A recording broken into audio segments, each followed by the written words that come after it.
Nani do ka Griego nga word. Isa ginisco ug isa oida.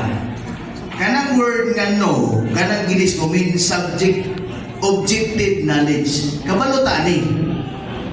Pero kung dili na siya mahimong oida sa atong experience, which is subjective consciousness, dili na to di mapikat.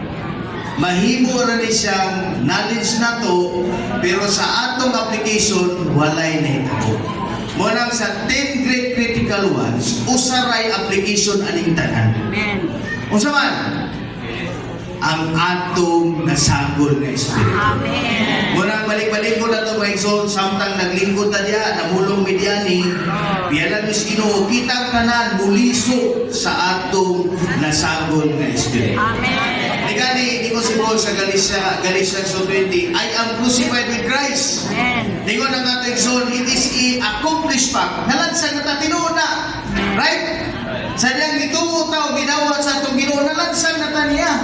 Pero kano sa mga application na ni?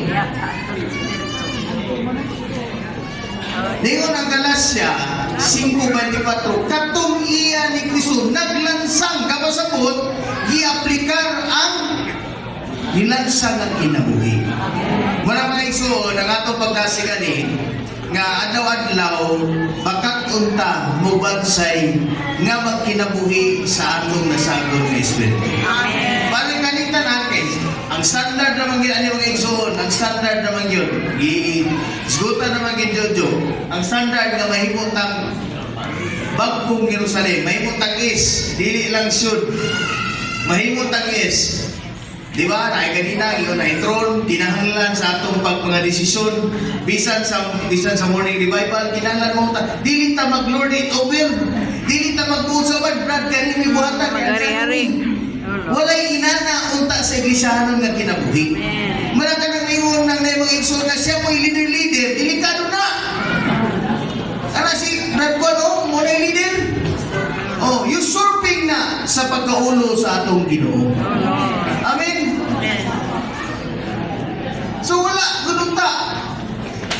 Murang kinahanglan pagkwanta niya.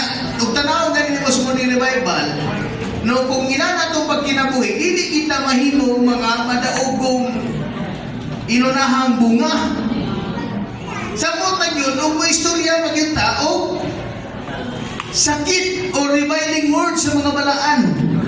Dahil nagkatupong munawat sa reviling words, maparehas na po sa katong na istorya. Yes. Nakabasa mo na sa outline? Wala mga igsoon, let us be exercised. Yes. Kapasabot, kitang tanan. Karon nakadawong mo sa pulungan ni, yes, praise the Lord! May muming bagong Little New Jerusalem. Ang una ginatong na utaguhaton mga igsoon is to pray that the Lord will bring us into such an experience.